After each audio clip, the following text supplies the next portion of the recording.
ఈ కార్యక్రమాన్ని సమర్పిస్తున్న వారు వాసవి గ్రూప్. మీ కలలను నేను నిర్మిస్తా. ఈ కార్యక్రమాన్ని సహసమర్పిస్తున్న వారు అందరికీ నమస్తే. గరం గరం వార్తలకి స్వాగతం. ఇయాల కూడా మీకోసం చాలా వార్తలు పట్టుకొచ్చినాం. అంతకంటే ముందుగా హెడ్లైన్స్. రేవంత్ రెడ్డి మీద హరీష్ రావు గుస్సా. రేవంత్ రెడ్డి అంటే ఆయన ఓ చిల్లరైన. కష్టపడి చదివిస్తే జాబ్ వచ్చిందట భార్యకు, అట ఇంకా హ్యాండ్ ఇచ్చి పోయిందట భర్తకు. 100 రోజుల పని కాడ లగ్గం చేసుకున్నారు ఆడోళ్ళు. పరాష్కానికైనా ఏందుల్లా అగిసోంటి పనులు. చెట్టు నుంచి రాలుతున్నాయట 500 నోట్ల కాగితాలు. ఏరుకునేటందుకు ఉరుకుతున్నారట జనాలు. పడేసే చెత్తతో 26 లక్షల ఉద్యోగాలు. 26 లక్షల ఉద్యోగ అవకాశాలు దొరుకుతాయని ఒక అంచనా ఉంది.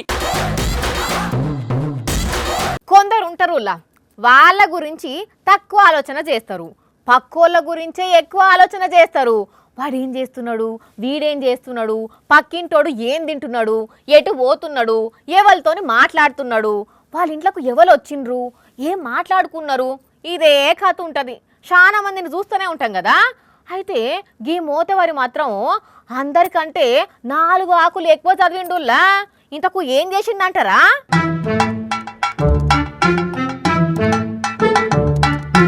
దేవుడా, ఏందయ్యా ఇది? ఎవరురా నువ్వు?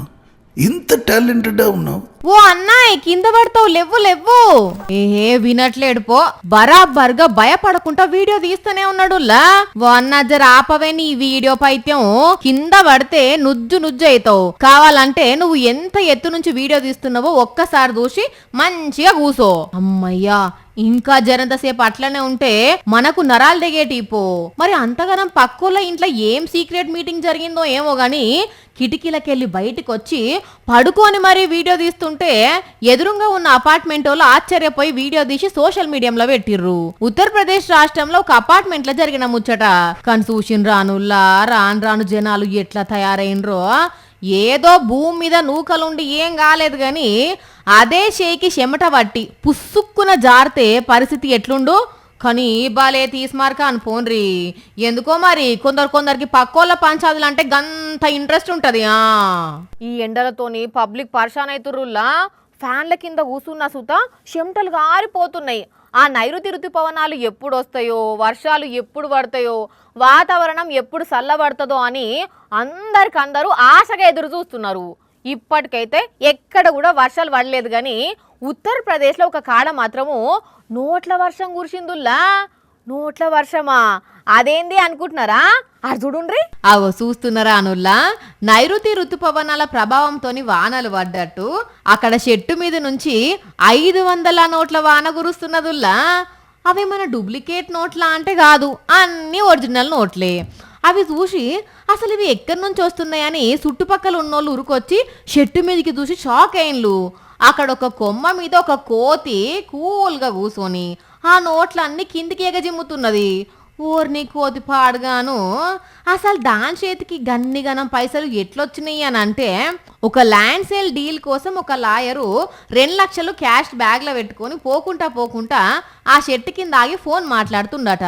ఇంతల్నే ఏనంగొచ్చిందో ఒక కోతి బండి మీద ఉన్న బ్యాగ్ అందుకొని చెట్టు ఎక్కి షిటారు కొమ్మ మీద కూసున్నది. ఏమన్నా తినేటి దొరుకుతాయేమో అని బ్యాగ్ అంతా చెక్ చేస్తే క్యాష్ తప్ప ఏం లేదు. దాంతో నన్నున్న నోట్లన్నీ తీసి కిందికి ఇసిరేసింది. పాపముల్లా ఆ లాయర్ లబో దిబో అనుకుంటా ఆ నోట్లన్నీ ఏరుకున్నాడు. ఉత్తరప్రదేశ్ రాష్ట్రం బులంద్ షహర్లో జరిగింది ముచ్చట. కోతి శాతలు అంటే గట్లనే ఉంటాయి మరి అని నవ్వుకున్నారు అక్కడున్న పబ్లిక్. ఈ రోజులల్లా చేతిలో ఫోన్ లేకపోతే పొద్దు గడవని పరిస్థితి మోపైందుల్లా. అన్ని పనులు ఆ ఫోన్లతోనే సగబెడుతున్నారు. బయటికి పోకుండా అర్రలనే కూర్చొని ఆన్లైన్లో ఆర్డర్ పెడితే ఏది కావాలంటే అది దర్వాజా కాడికి తీసుకొచ్చి ఇచ్చిపోతారు. అయితే కొంతమంది పొద్దాక ఆ ఫోన్లల్లో ముచ్చట్లు పెట్టుకుంటా మురిసిపోతుంటారు. చుట్టుముట్టు ఏమైతుందో కూడా పట్టించుకోరులా. అగో గట్లనే నడి రోడ్డు మీద ఫోన్ చూసుకుంటూ పోతున్న ఒక ఆయనకు జీవితంలో మర్చిపోలేని షాకిచ్చిండు ఒక దొంగబడివేగాడు. చిత్తం దేవుని మీద, భక్తి చెప్పుల మీద అన్నట్టుంటే ఏమైతుందో ఈ వీడియో చూస్తే మీకే సమజైతదుల్లా. అగో చూడుండ్రి అక్కడ ఏమైతున్నదో. బంగారం షాప్ లో పనిచేసే అన్న బ్యాంకుల క్యాష్ డ్రా చేసుకొని పోతున్నాడు. ఈ ముచ్చట ఎరికైన ఒక దొంగ బడివెగాడు గాయననే ఫాలో అయిండు. వెనకెనకనే నడుచుకుంటా బ్యాగ్ జిప్ ఓపెన్ చేసిండు. ముందు పోయేటాయనే ఫోన్ చూసుకుంటా ఏదో ఆలోచించుకుంటా పోతుంటే వెనకొస్తున్న దొంగోడు ఏటీఎంల నుంచి పైసలు డ్రా చేసుకున్నట్టే ఆ బ్యాగుల నుంచి ఒక్కో నోట్ల కట్ట తీసుకొని తన బ్యాగులు వేసుకున్నాడు. గాయనకు తన వెనక ఏమైతుందన్న సోయి కూడా లేకుండా పోతూనే ఉన్నాడులా. ఇంత షాప్ పోయి చూసుకుంటే బ్యాగ్ జిప్పు తెరిచున్నది. లోపటుండే పైసలు లేవు. లబ్బ లబ్బ మొత్తుకుంటా పోలీస్ స్టేషన్ కురికిల్లు. పోలీసులు తొవ్వలున్న సీసీ కెమెరాలు చెక్ చేస్తే ఆ దొంగోని పనితనం బయటపడ్డది. అహ్మదాబాద్ లో జరిగింది ఈ ముచ్చట.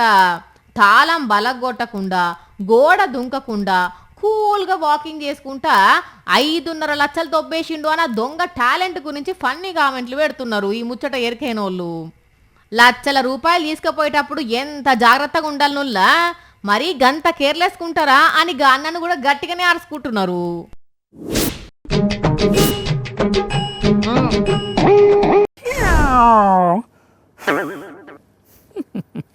ఎస్, మొత్తం చెత్త అంతా మన దగ్గరే ఉంది. ఇప్పుడు దీంట్లో ఏదో ఒకటి చేయాలి మనం. ప్లాస్టిక్ ఐటమ్స్తో సహా అన్నీ వచ్చేసాయి. Very good. ఓకే. ఓహ్, ఆగో మళ్ళేమో దుకాణం పెట్టిండు కదా ఈడు. ఓర్ వారి ఏ బాయ్, ఎవరో చెత్త తీసుకొచ్చినట్టున్నారు. తీసుకెళ్ళి అక్కడ స్టోర్ రూమ్ లో వేయి. చెత్త తెచ్చుడేంద్రా నత్తమొక పోడా. ఇటు చూడు నువ్వు ముందు. ఓ వాణి, నువ్వా? నేను ఇంకా చెత్తేరుకొచ్చిన ఆవిడ అనుకున్నా. చెప్పు, ఇలా వచ్చావు? ఏం చేస్తున్నావు అసలు నువ్వు వాడా?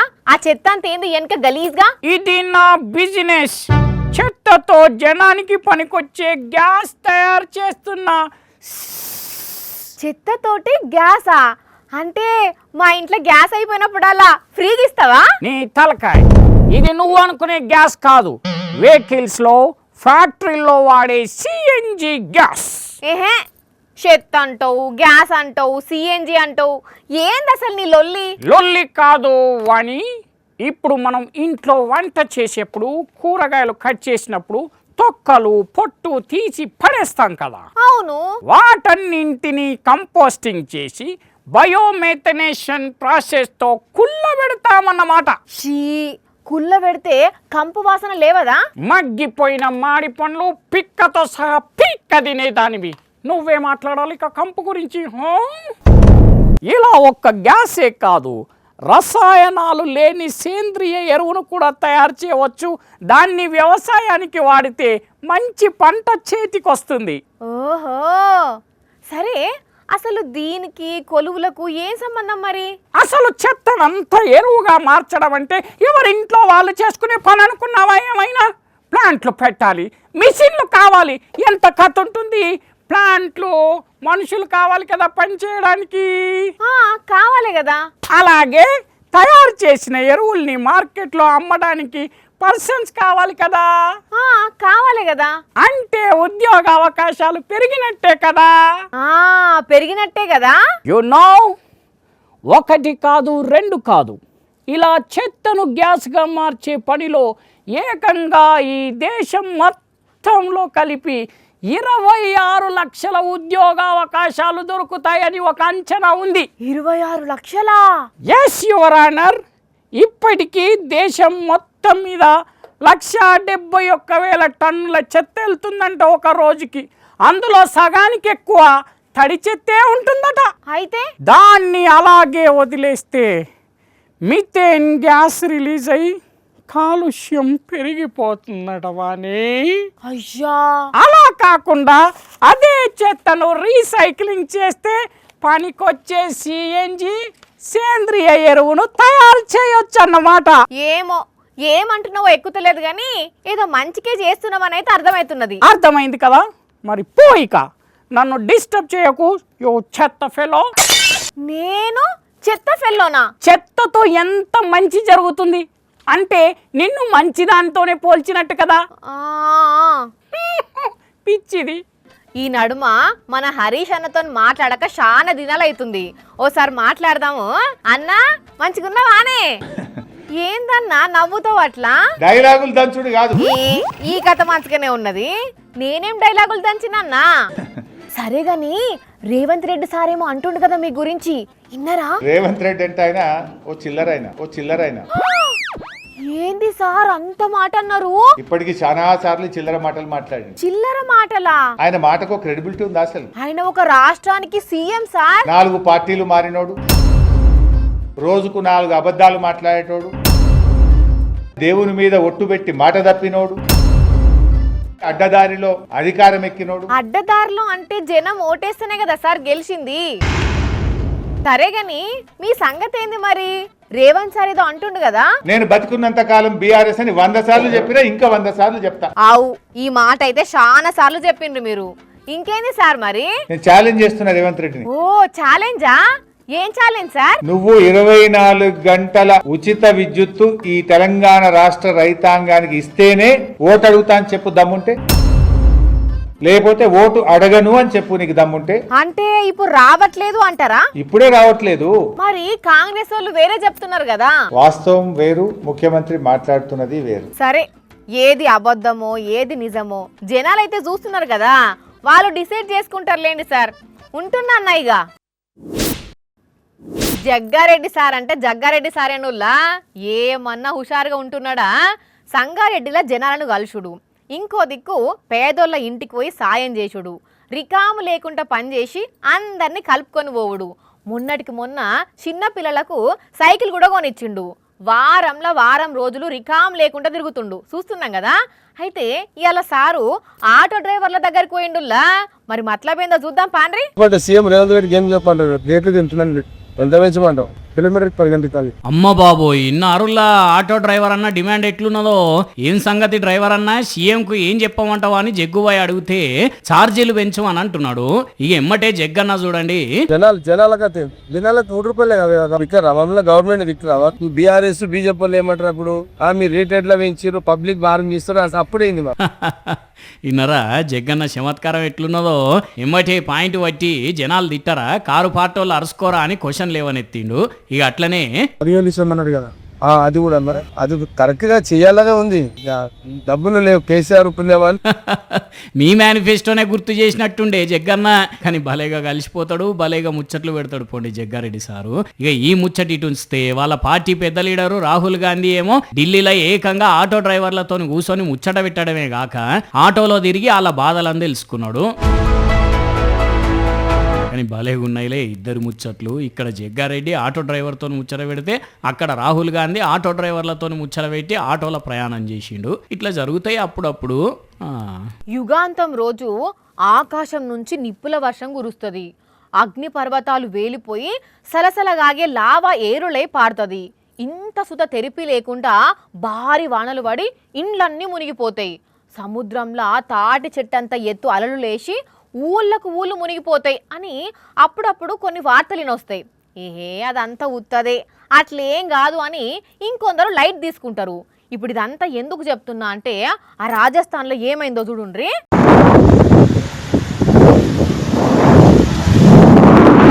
దూరం నుంచి చూస్తే ఆకాశం మొత్తం మబ్బులు కమ్ముకునే అనిపిస్తున్నది, కానీ మబ్బులు కావవి ఇసుక తుఫాను. రాజస్థాన్ రాష్ట్రంలో ఎడారి ప్రాంతం ఎక్కువ కాబట్టి అప్పుడప్పుడు ఇసుక తుఫాన్లు వస్తూనే ఉంటాయి. అయితే ఈ నడమ ఇంత భయంకరమైన తుఫాన్ రాలేదట. 100 అడుగుల ఎత్తుతోటి గంటకు 70 కిలోమీటర్ల స్పీడ్తోని కమ్ముకొస్తున్న ఈ తుఫాన్ను చూసి ఆ ఏరియాలో ఉన్న పబ్లిక్ భయంతో వణికిపోయినరు. చూస్తూనే ఆ తుఫాను ఆ ఏరియా మీద మొత్తం దుప్పటి వరిసినట్టు ఎవరుకున్నదట. అంటే దాంతో అప్పటిదాకున్న వెళ్తురు మాయమై చీకటి పడ్డట్టు అయింది. దెబ్బకు జనం ఇంట్లో కురికి తలుపులేసుకున్నారు. 10 అడుగుల దూరంలో కూడా ఏమున్నదో కనబడకుండా తయారైందట పరిస్థితి. రోడ్ల మీద పోయే కార్లు జీబులు ఎక్కడియక్కడ ఆగిపోయినాయి. ఒక అర్ధగంట తర్వాత మళ్ళా కంట్రోల్ అయిందట. రాజస్థాన్ రాష్ట్రం తురు జిల్లాలో పడ్డ సీన్ ఇది. తుఫాన్ తగ్గిపోగానే ఇంటి ముందు ఇంటి లోపట ఇంటి మీద వేరుకపోయిన దుమ్మంతా క్లీన్ చేసుకునే పనులు పడ్డరిగా అక్కడి పబ్లిక్. భర్త చదువు కోసం కూలీ పని చేసిన భార్యలను చూసినాం, పుస్తలతాలు తాకట్టు పెట్టిన మహిళలను చూసినాం. అట్లనే భార్యల చదువు కోసం కూలి పనికి పోయిన భర్తలను చూసినాం, అప్పులు తెచ్చి చదివిపించిన భర్తలను కూడా చూసినాం కదా. అయితే ఇక్కడ కూడా ఒక భర్త భార్యను చదివిపించిండు. ఆమె చదివింది, కొలువు కొట్టింది, కాకపోతే ఆఖరికి ఏమైందంటే ఆస్తిపాస్తులు అమ్మి మరీ భార్యను చదివిస్తే ఉద్యోగం వచ్చినాక భర్తనే వదిలేసింది బీహార్ రాష్ట్రంలో ఈ మహిళ.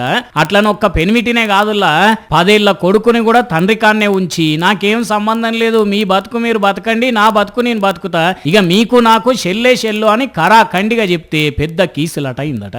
అగ చూడండి పోలీసులు వచ్చినా ఎట్లా సమాధానం చెప్తూ భర్తను ఎట్లా తీసి పడేసి మాట్లాడుతుందో. 2013లో పెళ్ళైనప్పుడు ఈమె ఇంటర్ చదువుతున్నదట. నాకు చదువంటే మస్తు ఇష్టం, మంచిగా చదువుకొని కొలువు కొట్టి ఇంటిని మంచిగా చూసుకుంటా అంటే భార్య మనసును అర్థం చేసుకున్న భర్త ఆమె ఆశయం కోసమని ఏదైతే అది అయిందని ఆస్తిపాస్తులు అమ్మి చదివిస్తే ఇగో ఇప్పుడు ఇట్లా భర్తనే మోసం చేసిందట. ఊర్లో పెద్ద మనుషులు పోలీసులు అయితే మాట్లాడుతున్నారట. కానీ చూడండి 10 ఏళ్ల కొడుకుని విడిచిపెట్టి అట్లా కొలువు ఉన్న మనిషిని చూసుకొని లగ్గానికి సిద్ధమైందో గాని ఇన్ని రోజులు కష్టపడి చదువుకు డబ్బు పెట్టిన భర్తను చూసి చాలా మంది బాధపడుతున్నారట. మరి ఆఖరికి పంచాది ఎడిదిక్కుపోతుందో ఏం నిర్ణయం చేస్తారో గాని ఇగో గిట్లున్నది చూడండి కొందరు తీరు లోకం మీద.